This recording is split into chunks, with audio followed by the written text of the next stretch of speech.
안녕하십니까. 조갑제TV 시청자 여러분, 저는 조갑제닷컴의 조세별입니다. 지금 시각은 2021년 2월 15일 오후 3시를 가리키고 있습니다. 지난해 임대차 3법 시행 이후에 이 부동산 시장에서 전세 거래는 아주 큰 폭으로 줄어든 반면에 이 반전세를 포함한 월세 거래는 증가한 것으로 나타났습니다. 즉, 집주인들이 전세 매물을 월세로 돌리고 있다라는 뜻이죠. 전세 살던 사람이 월세를 내는 이 월세 생활을 하게 된다라는 것은 그만큼 큰 부담이죠. 월세는 뭐 그냥 나가는 돈이 되다 보니까 그만큼 이 무주택자들의 주거 비용이 높아진다라는 뜻입니다. 이뿐 아니라 전세 가격 굉장히 높아졌죠. 지금 84주 연속 상승세를 이어가고 있습니다. 전세가가 매매가 높지 않게 아주 계속 고공행진을 이어감에 따라서 이 월세마저도 큰 폭으로 증가하고 있다라는 것이죠. 자, 그래서 문재인 정부의 아주 무능한 부동산 정책은 그 의도와는 달리 오히려 무주택자들을 더 힘들게 만드는 이런 정책이 아주 분명해지는 것 같습니다. 자, 다른 사람이 아니라 저와 아주 가까운 지인 케이스를 말씀드리겠습니다.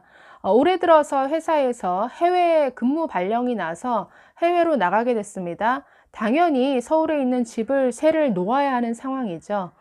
요즘에는 뭐 전세가 아니라 대부분 월세를 놓다 보니까 자신도 부동산 중개업소에 이 월세 매물로 내놓게 되었습니다. 이촌동의 40평대 아파트였는데, 자, 얼마에 내놓았느냐? 보증금 1억 5천에 월세 330만 원에 매물로 내놨습니다. 처음에 자신도 깜짝 놀랐다라고 합니다. 이 정도 가격에 과연 거래가 될 것인가? 누가 이 정도 월세를 주고서 살려고 할까 싶었는데, 네, 예상과 달리 아주, 네, 수요자가 줄을 섰다라고 합니다. 그래서 결국 1억 5천에 보증금 1억 5천에 월세 330만 원, 네, 계약이 성사가 됐습니다.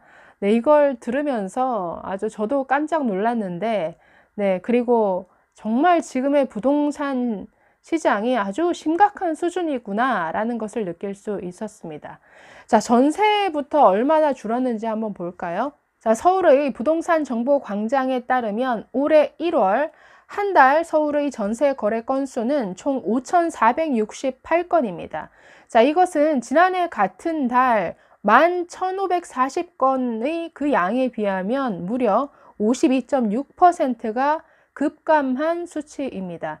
자, 그런데 지난해 이 임대차법이 시행된 지난해 7월 이후에 아주 거래량이 눈에 띄게 급감했다라는 것이죠.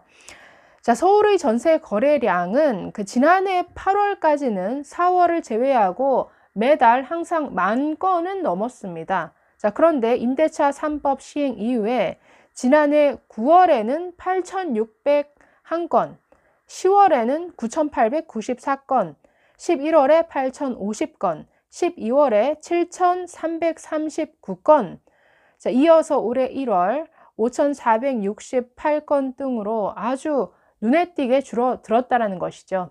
자, 전세 거래가 이렇게 급감한 이유는 아무래도 계속 고공행진을 이어가고 있는 전세값의 상승 때문이겠죠. 자, 이 서울의 전세값은 이 설 직전 한 주 동안도 0.11%가 올라서 84주 연속 상승세를 보였습니다. 자, 이렇게 오르다 보니까 수요자 입장에서도 이 감당할 수 있는 수준을 벗어나는 이런 수준이죠. 그러다 보니까 오히려 세입자 입장에서 먼저 이 전세를 월세로 전환해서 좀 보증금을 낮추는 이런 계약을 먼저 제시하는 경우도 많다라고 합니다. 자, 게다가 금리는 저금리이고 보유세 인상이 또 예고되어 있습니다. 자, 그러다 보니까 주인 입장에서는 이 늘어나는 세금 부담을 월세로 돌려서 만회하려고 하는 이런 심리가 있는 것이죠. 자, 그래서 네, 전세는 줄어들고 그 줄어든 만큼 월세 거래는 늘어나는 이런 추세를 보이고 있습니다. 자, 월세는 어느 정도 늘어났는지 한번 보겠습니다. 자, 역시 서울 부동산 정보 광장에 따르면 지난해 새 임대차법 시행 이후 작년 8월부터 지난달까지 6개월 동안 이 서울 아파트 전월세 거래 중에서 이 월세 거래가 차지하는 비중이 32.9%를 차지했습니다.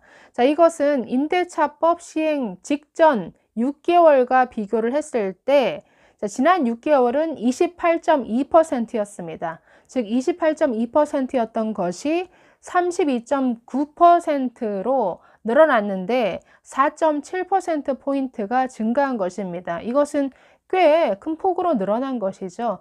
그만큼 우리나라 이 임대차 시장에서 전세는 점점 줄어들고 점점 사라지게 되고 월세 거래가 늘어나는 이런 추세로 전환되었다라는 것을 볼 수가 있습니다. 자, 이 32.9%는 6개월간의 평균 비율인데요.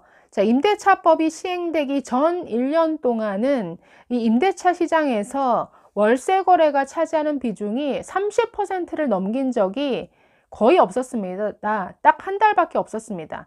자, 그런데 임대차법 시행 이후에는 완전히 상황이 바뀌어서 오히려 30%를 밑도는 달은 한 달밖에 없고 대부분이 30%를 넘는, 즉 월세 비중이 갈수록 늘어나더라는 것이죠.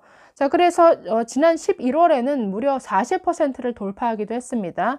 11월에 40.1%를 기록했네요. 자, 어쨌든 임대차법 시행 이후에 점점 전세는 줄어들고 월세 거래가 그 비중이 높아지는 이런 추세다라는 것은 확인해 볼 수 있습니다. 자, 그리고 이런 월세 비중이 높아지는 현상은 서울에서는 강남, 비강남 할 것 없이 서울 지역 전반에서 일어나는 일반적 현상입니다.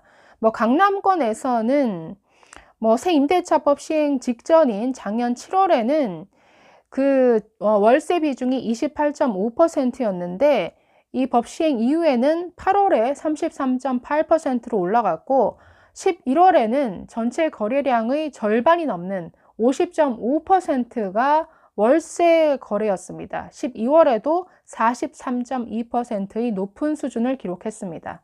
자, 송파구 같은 경우에도 이 월세 거래 비율이 작년 5월, 7월 사이에는 한 25% 내외였는데 8월에 45.7%로 뛰더니 11월에는 역시나 44.3%를 기록했습니다.